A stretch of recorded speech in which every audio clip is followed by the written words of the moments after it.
Bueno, está en línea con nosotros Romina De Luca, que es doctora en Historia, becaria postdoctoral del CONICET y docente de la UBA. Porque justamente estaba leyendo acerca de la educación. Ella dice, posiblemente una de las personas, ella es una de las personas que más sabe sobre, bueno, habló de un lugar estratégico para el kirchnerismo que... Bueno, Romina, ¿qué tal? ¿Cómo va? Buenas noches. ¿Qué tal, Eduardo? ¿Cómo le va? Buenas noches. Bien. Roca ignorado, Cámpora exaltado y otras perlas de la bajada de línea educativa en los colegios secundarios. ¿Me puedes hablar de eso? Bueno, a ver, lo primero que me parece que hay que señalar tiene que ver con esta discusión, se instala a propósito de las declaraciones de la ministra de Educación porteña, Soledad Acuña, que acusó a los docentes de adoctrinar en las escuelas y abrió un debate. Y me parece que lo primero que hay que señalar es, a ver, la escuela no es un espacio, digamos, neutral, ¿sí? La escuela es un agente de socialización y por eso inculca en las cabezas de los alumnos determinadas ideas. Si pensamos, digamos, algunas que son centrales, la idea de ciudadanía, la idea de nación y nacionalismo, son como, digamos, dos ideas artificiales que la escuela construye todos los días, ¿no? Ahora, en ese sentido, digamos, la escuela es un lugar, un agente de socialización que, digamos, incorpora determinadas ideas artificiales en nuestras cabezas, ¿no? No hay nada en nuestro ADN que diga que somos argentinos, esa es una construcción que hace la escuela. Ahora, para no escapar de la discusión, a lo que se estaba refiriendo Soledad Acuña tiene que ver no a ese lugar que uno puede decir, bueno, la escuela en tanto y en cuanto incorpora una visión del mundo, nos está adoctrinando, sino que refería al adoctrinamiento político partidario, ¿no? Lo primero que hay que decir es que este lugar que se le da a la escuela en, digamos, lo que es el adoctrinamiento político partidario, atraviesa todo el personal político de diferentes signos, ¿sí?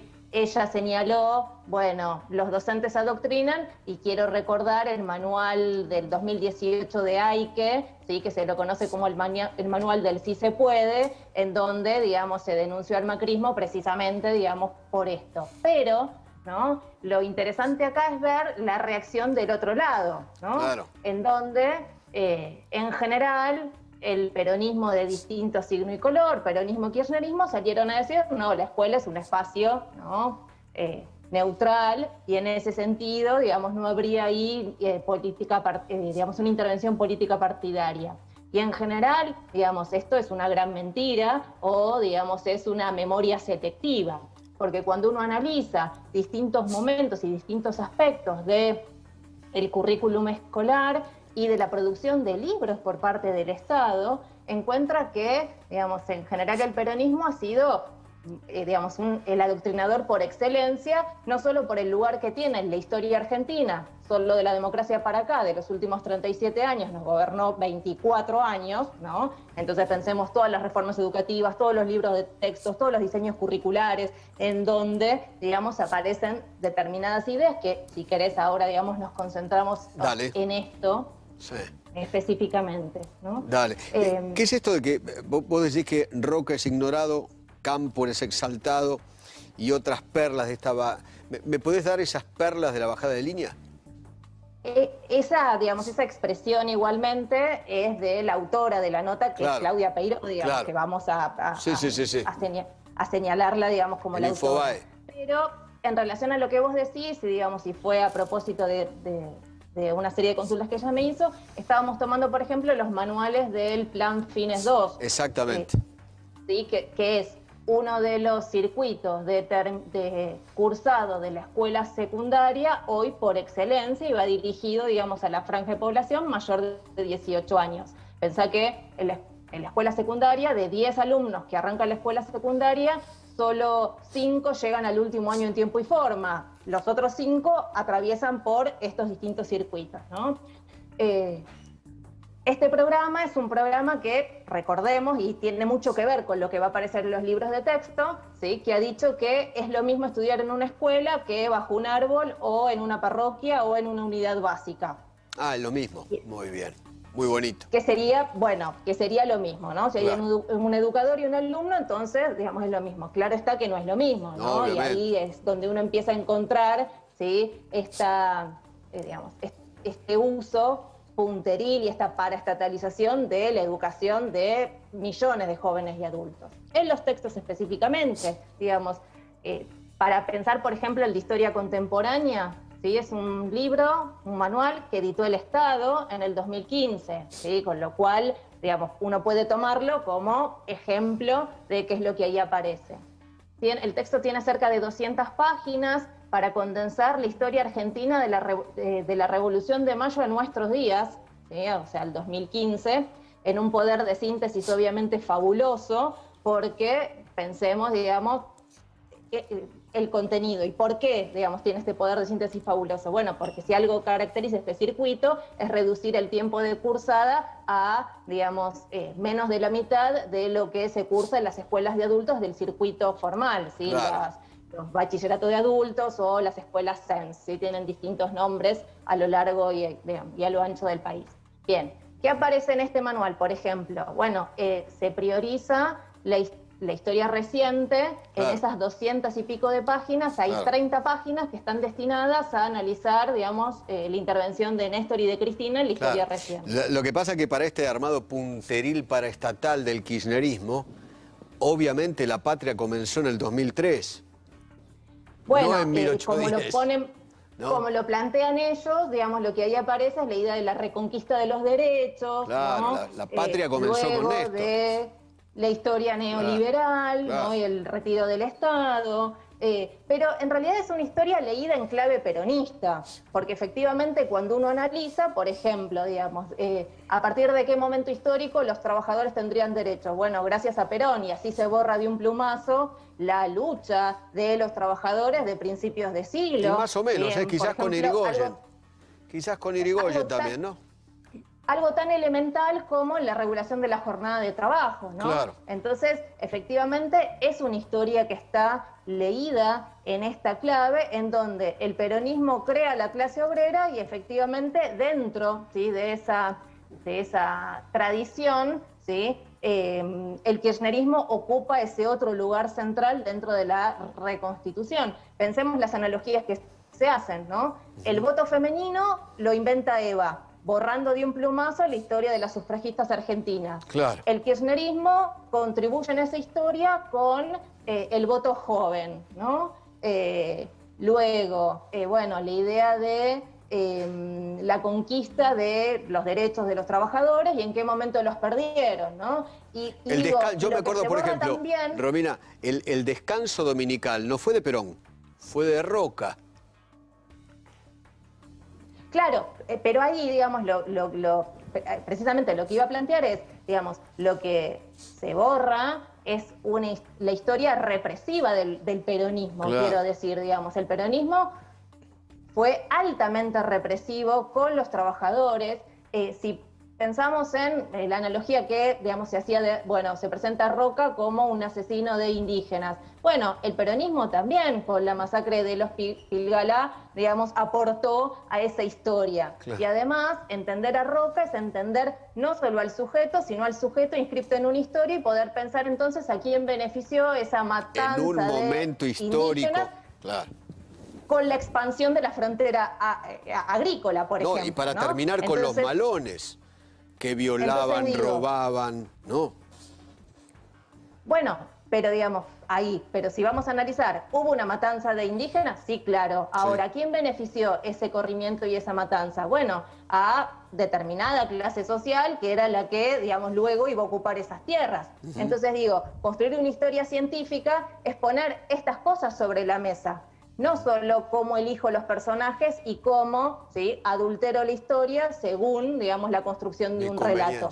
Y en este punto, estos textos que estamos analizando son claramente muy burdos, ¿no?, en ese proceso de construcción. Y esto es distinto de decir que la política ingresa en el aula, porque lo cierto es que la política ingresa en el aula todo el tiempo, porque los jóvenes están politizados, porque vivimos en una sociedad que está politizada, claro. Y entonces...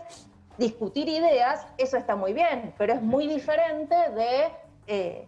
si el docente dirige hacia un lugar, claro. Romina, Mariano Barrios, ¿qué tal? ¿Qué tal, Mariano? Te pregunto, este adoctrinamiento, estos manuales en donde cuentan la historia de manera muy sesgada, ¿Cuándo empieza? ¿Le podemos poner un año, digamos, en el primer gobierno de Néstor, primer gobierno de Cristina, segundo de Cristina, empezó ahora? Porque yo recuerdo que durante el macrismo hubo un debate interno dentro del macrismo, por ejemplo, de sacar de circulación algunos manuales, pero no lo pudieron hacer porque se oponían los sindicatos, por ejemplo, algunos sindicatos, entonces no querían entrar en conflicto con los sindicatos. ¿Cuándo comienza esto? A ver, estos textos son editados en el 2015, pero si usted, digamos, y tuvieron un proceso de distribución masiva, digamos, en las distintas sedes del Plan Fines. Ahora, si ustedes quieren, pueden entrar a la página de la Biblioteca Nacional de Maestros y los pueden encontrar, ¿no? Digo, el texto como tal. Ahora, digamos, si vamos a pensar el proceso de lo que se llama la construcción del relato, ¿no? Es decir, de poder pensar, digamos, distintas ideas que apuntalan este proceso, bueno, podríamos decir que muy claramente empieza a partir del 2008 y se amplifica en el 2010, ¿no?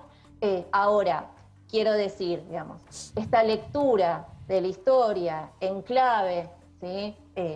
Político-partidaria, digamos, quiero señalar que atraviesa en realidad a todo el personal político. Vos decías, bueno, hubo una disputa en torno a si sacar de circulación o no sacar estos textos, pero los textos, digamos, están. Y además, digamos, me parece que, ¿cómo dar ese debate cuando, por ejemplo, el macrismo hizo lo propio con, digamos, la compra del libro que tenía la versión de la historia que más le favorecía, digamos, a su propio gobierno?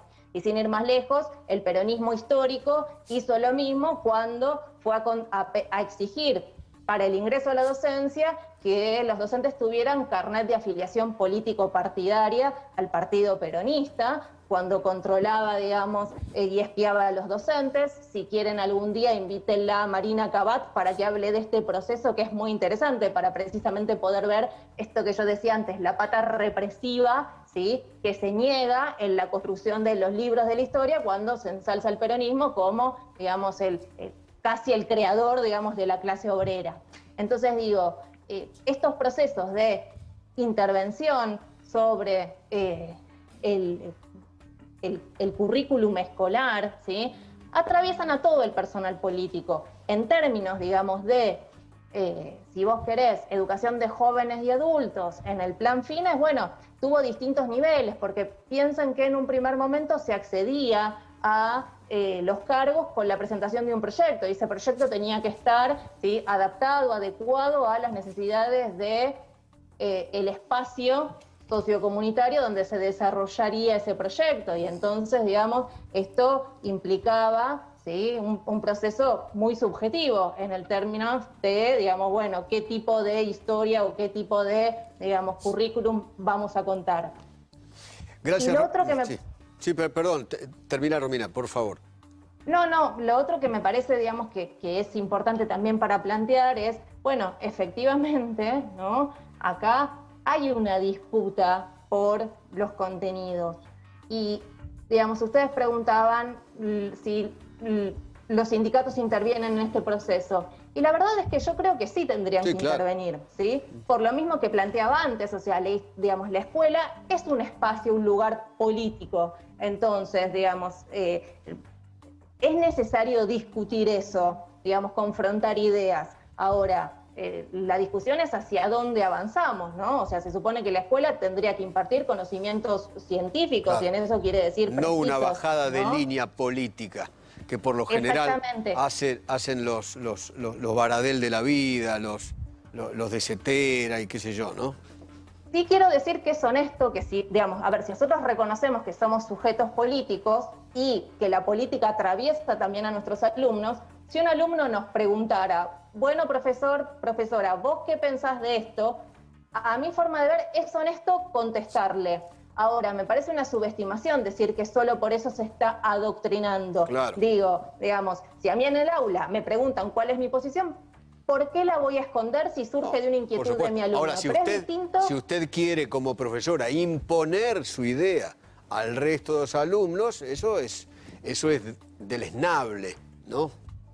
Pero es distinto también de ver qué hace ese Estado, ¿no? Interviniendo a través de, digamos, el monopolio de la doctrina y del currículum escolar. Entonces digo, hay niveles y niveles. Entonces, ni la escuela es un lugar puro que no está atravesado por la política, porque yo no podría explicar, por ejemplo, la teoría de la, digamos, de la evolución de la especie sin hablar del juicio del mono de Mississippi. Digo, eso es un elemento político. Por supuesto. Pero forma parte de la explicación de la historia. Gracias, Romina. Un beso grande. Gracias a ustedes. Gracias por atendernos.